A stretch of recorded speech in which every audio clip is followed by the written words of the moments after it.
The smell of pine and morning coffee. That's what I remember from the last peaceful moment of my life. I'm sitting on my cabin porch with State Attorney General Morrison, discussing a $2 million environmental grant over breakfast, when the sound hits me.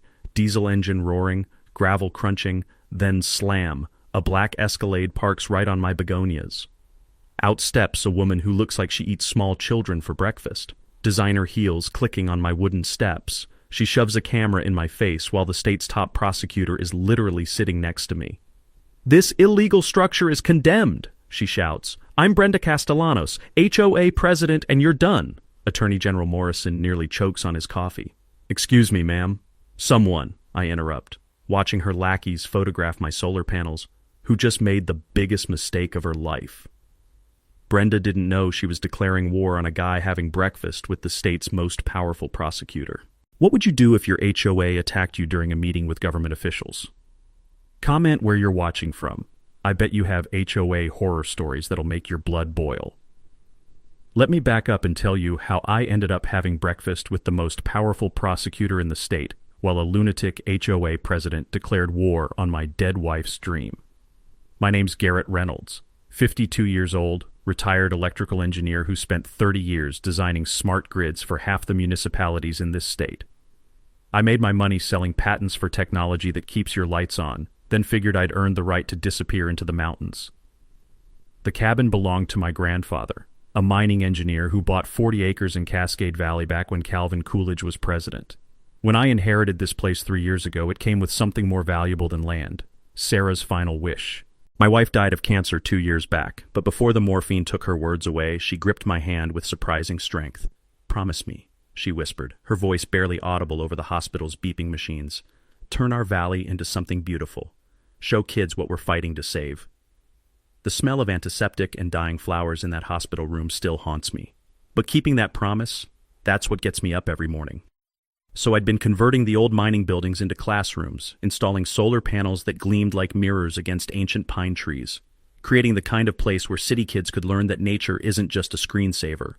Which explains why Attorney General Morrison was sitting on my porch at dawn, reviewing my federal grant application over bacon and eggs cooked on a wood-burning stove. $2 million, Morrison had been saying, tapping my proposal with obvious approval. The governor specifically asked me to fast-track environmental education projects. This place could be a model for the entire region. We were discussing construction timelines when the morning peace shattered. The scent of wood smoke and coffee got steamrolled by diesel exhaust as that black Escalade announced itself like the invasion force. Morrison and I watched this woman emerge from her vehicle like she was stepping onto a conquered battlefield. Her heels clicked against my grandfather's hand-laid stone steps, sharp, aggressive sounds that seemed designed to intimidate. "This illegal operation is shut down," she announced, apparently unimpressed that I was conducting official state business.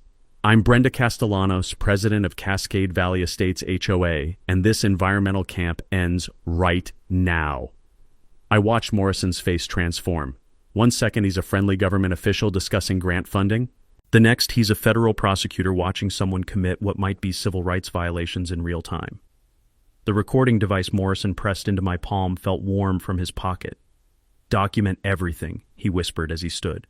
"Emergency call from the governor's office. I'll be in touch within hours."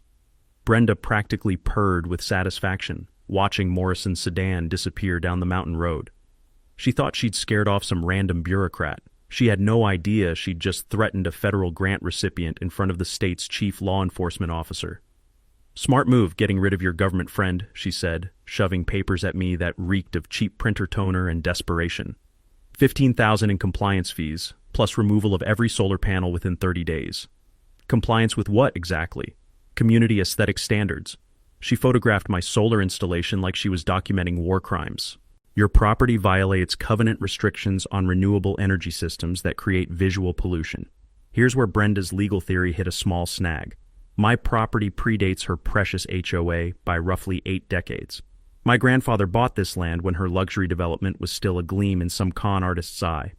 But watching her document my violations with the intensity of a crime scene photographer, I realized this wasn't about aesthetics. This was about a bully who'd gotten used to crushing anyone who didn't fit her suburban fantasy. The wind chimes Sarah had hung on the porch tinkled softly in the morning breeze, a gentle sound completely at odds with Brenda's harsh demands. The Those chimes had been Sarah's way of bringing music to our mountain sanctuary. Brenda Castellanos had just declared war on my dead wife's memory. The next morning, I'm sipping coffee and reading Morrison's encrypted text when that familiar diesel rumble returns. But this time, it's not Brenda's Escalade. It's a county inspection truck that sounds like it runs on hopes and dreams. Out steps Dale Kruger, clipboard clutched like a shield, looking about as comfortable as a vegetarian at a barbecue contest. The morning air carries the scent of pine sap and his obvious nervousness as he trudges toward my porch. "Mr. Reynolds?" "Dale Kruger, County Building Inspector. Got complaints about your electrical system." Through my binoculars, I spot Brenda's black SUV lurking at the tree line like a suburban predator. The woman apparently has nothing better to do than cosplay as a spy. "What kind of complaints, Dale?" "Your off-grid solar allegedly violates county codes. I'm authorized to red tag everything and order immediate shutdown." Sweat beads on his forehead despite the cool mountain air. "Mrs. Castellanos filed formal paperwork?" "Mrs. Castellanos designs strip malls, not electrical systems." "Yeah, well," Kruger's voice drops to a whisper. "She's offering serious money to make problems disappear. $8,000 for emergency inspection fees, or I shut you down today."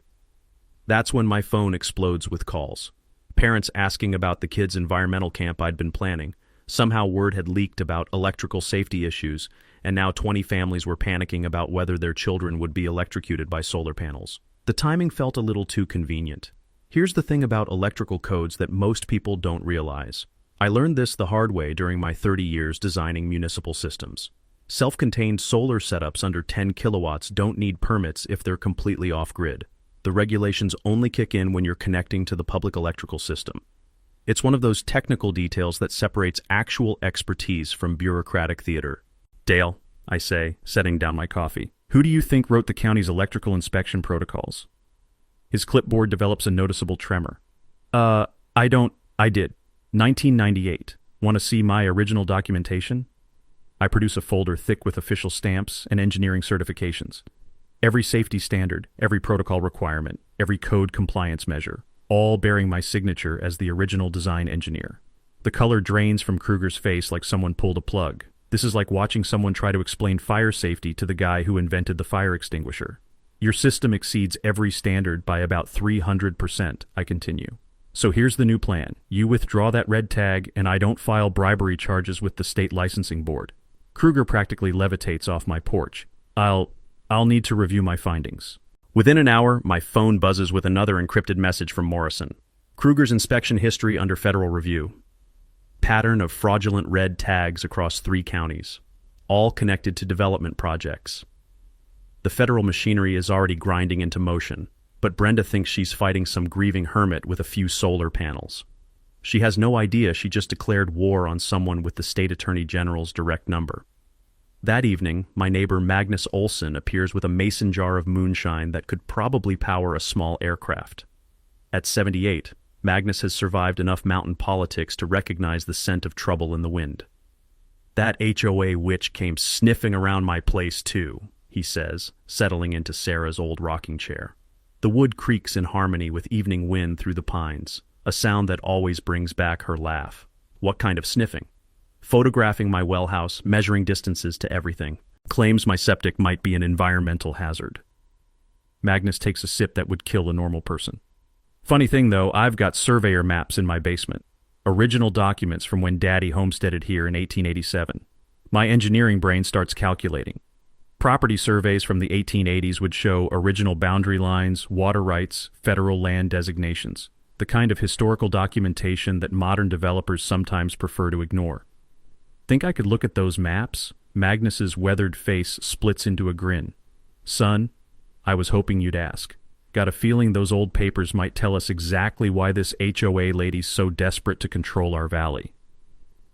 As twilight paints the mountains in gold and purple, I realize Brenda's first attack just handed me 3 gifts: evidence of corruption, federal backing, and a neighbor with potentially explosive historical documents. The sound of Magnus's moonshine jar hitting the porch railing echoes through the evening quiet. Tomorrow, Brenda would escalate again. But tonight, for the first time since this war started, I'm actually eager to see what she tries next. Sometimes the best defense is letting your enemy think they're winning while you build a fortress they can't see. A week later, I'm setting up outdoor science stations for the first group of visiting kids when a truck I don't recognize pulls into my driveway.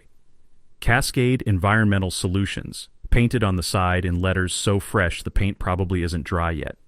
Out steps a guy who screams, "Fake it till you make it." Expensive boots, brand new clipboard, and the kind of overconfidence that comes from never being questioned. Rico Castellanos. Yeah, same last name as our HOA dictator. Keeping the corruption in the family, apparently. Rico Castellanos, certified environmental consultant, he announces like he's introducing himself at the Oscars. Emergency complaint filed about groundwater contamination. Need to test your well immediately. The 20 kids I'm teaching about mountain ecosystems suddenly look worried. Their parents trusted me with their children, and now some guy in a hard hat is talking about poisoned water. What kind of contamination? I ask, watching Rico unpack testing equipment that still has Home Depot price stickers. The dangerous kind that requires immediate evacuation. He's collecting water samples with all the scientific precision of someone making Kool-Aid. My preliminary analysis shows serious contamination levels. Here's something from my engineering days that most people don't know. Real environmental testing requires proper sample handling, certified labs, and documented chain of custody procedures. A guy with a drugstore pH meter collecting samples in recycled pickle jars isn't exactly following EPA protocol. Rico spends exactly 4 minutes analyzing my water before announcing his verdict. Confirmed contamination. Health department will receive my emergency report within the hour. You'll need immediate septic replacement, $25,000 through my recommended contractor. That's when the trap springs. My phone rings with a call that makes my blood freeze. Mr. Reynolds, this is County Health Department. We're ordering immediate evacuation of all persons from your property due to emergency environmental hazards. You have 1 hour to clear the premises. 20 kids, 20 parents who trusted me, and now I'm supposed to tell them their children might have been exposed to contaminated water while learning about environmental protection. The irony tastes like ashes in my mouth. But here's where Rico's amateur hour performance falls apart. I notice him photographing not just my well, but my solar installation, my workshop, even Sarah's memorial garden.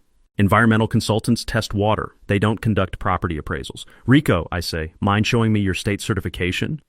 His swagger evaporates faster than mountain mist in sunshine. My credentials are currently being renewed with the licensing board, which means you don't have any. 20 minutes later, a federal vehicle arrives that makes Rico's truck look like a toy.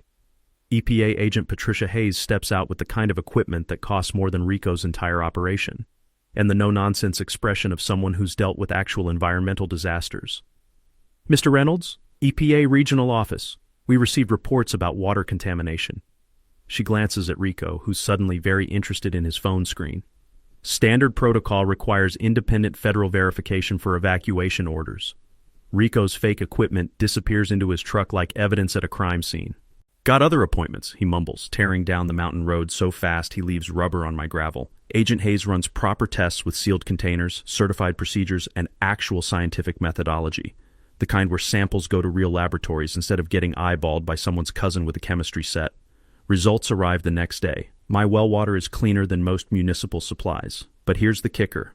Rico's contaminated samples actually came from Poison Creek, 2 miles away near an abandoned mining operation. His environmental expertise apparently didn't include knowing which body of water he was testing. Your boy Rico's got some explaining to do, I tell Brenda when she calls demanding payment for his emergency consultation. Rico is a certified professional. Rico's certification apparently didn't cover basic geography. He tested the wrong creek. The silence stretches long enough for me to hear her brain recalculating. Then, this valley will be developed, one way or another. That evening, Morrison calls with news that changes everything. Rico's cooperating with federal investigation. Turns out your HOA president's been running this same contamination scam across 3 counties. Always the same pattern: fake environmental crisis, forced evacuation, property acquisition. Magnus arrives with his evening moonshine and those historical documents we'd discussed. The 1887 surveyor maps feel fragile as ancient secrets between my fingers. Look here, Magnus says, pointing to faded boundary markers. According to these original surveys, that entire HOA development sits on federal land that was illegally transferred in the 1970s. The implications hit like an avalanche. If these maps are accurate, Brenda's luxury development is built on stolen government property. No wonder she's desperate to control the surrounding historic properties. We're witnesses to the original boundaries. The taste of Magnus's moonshine burns away the day's stress as stars appear overhead. Brenda's environmental warfare just handed me federal allies and evidence that could destroy her entire empire. Sometimes your enemy's desperation is your greatest weapon.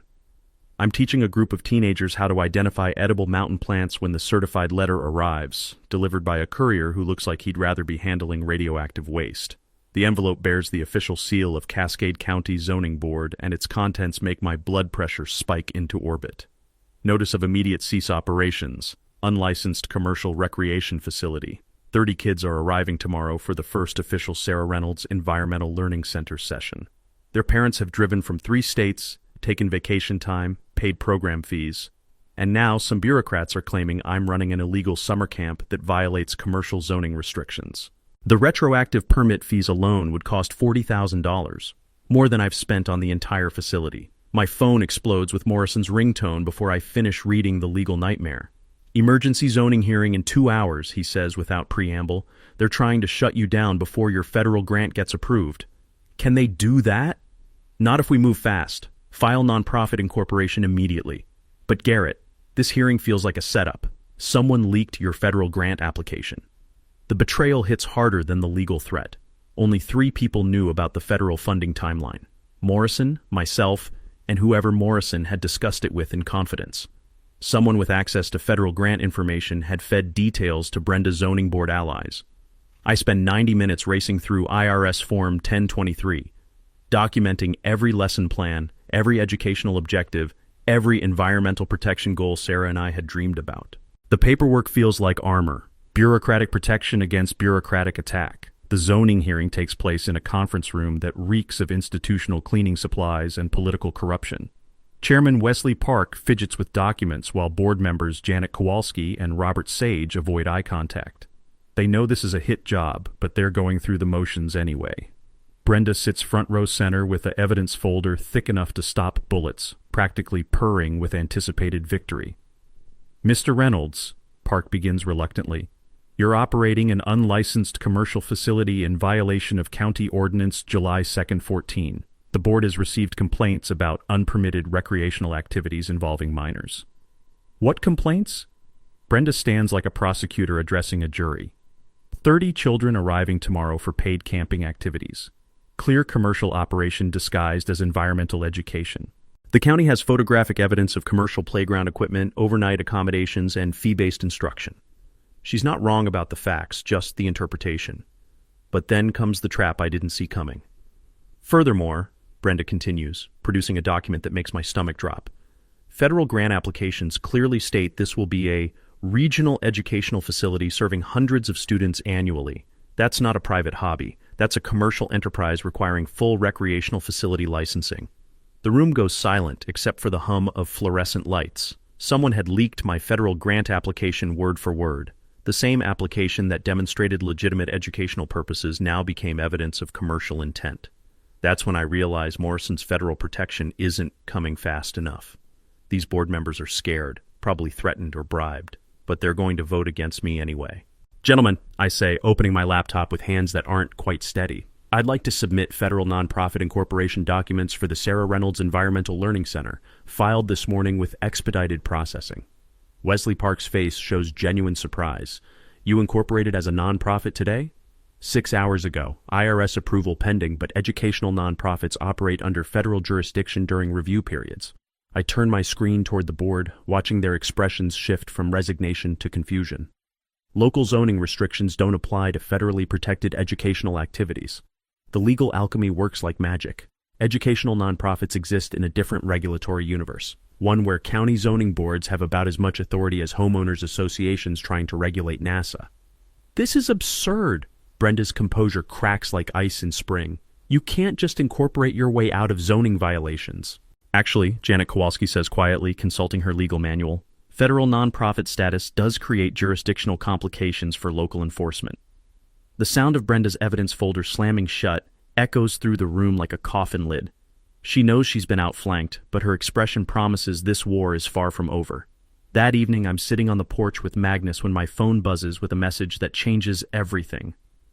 Federal grant approved, $2.1 million. Environmental Education Center officially authorized. Morrison. Good news? Magnus asks, noting my expression. The best, but Magnus, someone with federal access, leaked my grant application to Brenda. This goes deeper than local HOA corruption. The old logger's weathered face hardens. Son, I've been thinking about those surveyor maps. Maybe it's time we shared them with your federal friends. The scent of wood smoke from my stove mingles with mountain air as stars appear overhead. Brenda's zoning attack just forced me to incorporate federal protections that make me legally untouchable. But more importantly, we now know she has allies inside the federal system. Time to find out how deep this corruption rabbit hole goes. Magnus shows up at my door at 5 a.m., eyes red from sleeplessness and hands trembling with something that isn't age. He's clutching a weathered metal box that looks like it survived both world wars and maybe the Civil War, too. Couldn't stop thinking about what you said, he whispers, glancing around like we're being watched. About Brenda having federal connections. Went digging through Daddy's papers all night. Found something that'll make your blood freeze. The box hits my kitchen table with the weight of buried secrets. Inside, wrapped in oilcloth that reeks of decades-old machine oil and mountain dampness, are documents that look like they belong in a museum. Daddy was more than just a logger, Magnus says, his voice barely audible. He was federal land surveyor before he retired, kept copies of everything, said you never know when the government might need reminding of its own promises. The first document makes my coffee cup stop halfway to my lips. It's a federal land patent from 1887, signed by President Grover Cleveland himself, designating the entire Upper Valley as Permanent Watershed Conservation Area protected in perpetuity for environmental preservation. Magnus, this means every house in that development sits on federal land that was never supposed to be sold, ever. My hands shake as I unfold a survey map that shows boundaries completely different from modern property lines. According to this century-old document, Brenda's luxury development occupies 847 acres of federally protected watershed. But the real bombshell comes in a manila folder marked, Fraud, Keep Safe. Inside are photocopies of correspondence between Magnus's father and the Bureau of Land Management, documenting a 1970s land grab that would make corporate raiders blush. Look at this, Magnus says, pointing to a letter dated 1973. Developer Harrison Walsh had petitioned to buy conservation land for recreational development. The federal response was brutal. Request denied. Conservation status permanent and non-transferable under Federal Land Protection Act of 1906.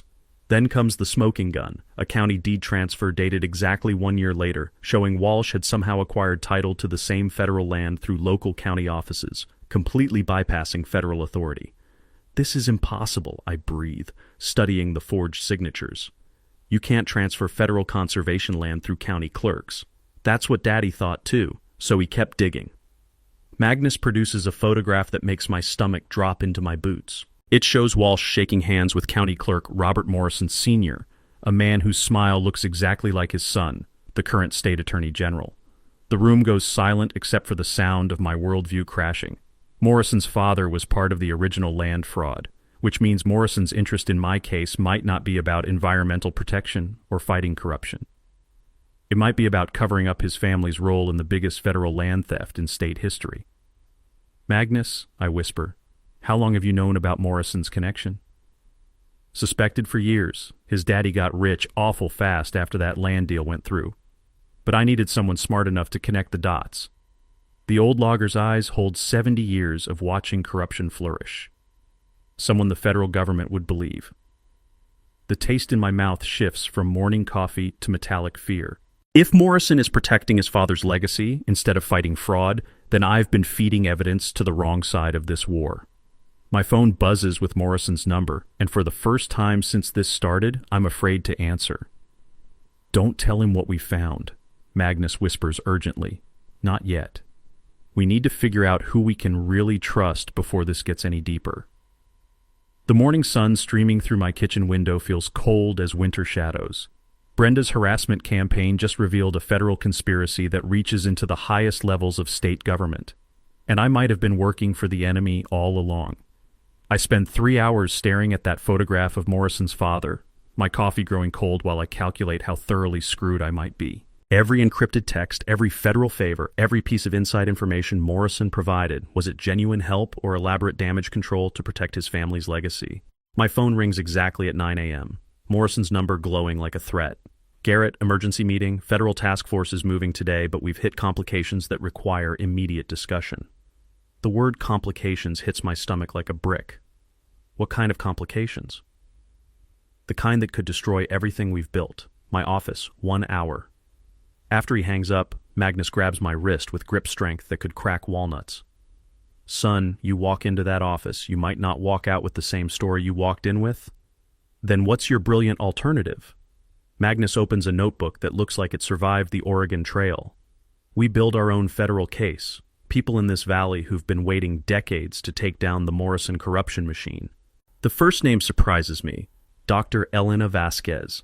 Turns out Elena's been documenting illegal mining operations across 3 counties, always watching her research disappear into the black hole of the Attorney General's Environmental Crimes Division. 20 years of geological surveys proving systematic watershed destruction, Magnus explains. 20 years of evidence that mysteriously becomes insufficient for prosecution when it hits Morrison's desk.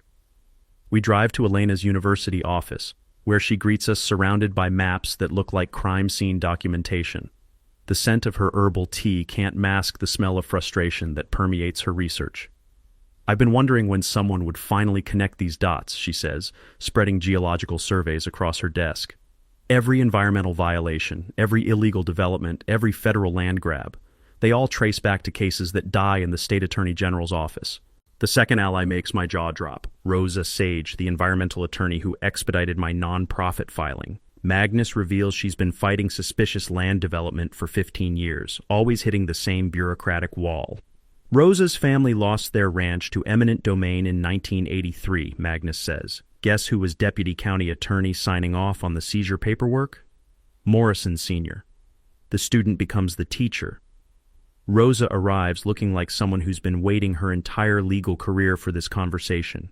Her briefcase contains files that paint a picture of 40 years of systematic corruption, all protected by the Morrison family's political machine. The pattern is surgical, Rosa explains, spreading legal documents like tarot cards predicting doom. Federal land fraud cases get buried in procedural delays. Environmental crimes disappear into jurisdictional disputes. Victims get exhausted by legal costs and give up. Elena adds the scientific evidence that makes my engineering brain start calculating in overdrive. Illegal development has contaminated 3 watershed systems affecting federal forest lands. Environmental crimes on federal property trigger mandatory prosecution. Even Morrison can't make those disappear. Here's something most people don't know about federal environmental law. When conservation land gets contaminated by illegal development, the federal government has emergency powers to prosecute without state involvement. The Environmental Protection Act creates federal jurisdiction that bypasses state corruption entirely. We go around Morrison completely, Rosa says, her eyes lighting up like someone who's just discovered fire. File directly with regional federal prosecutors, cut the state out of the loop. Magnus produces a business card so old it looks like parchment. Tommy Lightfoot, Tribal Council Environmental Officer. His grandfather's land borders the stolen federal property. Tribal nations have sovereign standing to file federal complaints that no state attorney can touch. The afternoon feels like Christmas morning for justice seekers as we plan our federal end run around 4 decades of corruption. Elena will document environmental crimes, Rosa will file federal complaints, Magnus will provide historical evidence, and Tommy will represent tribal sovereignty in federal court.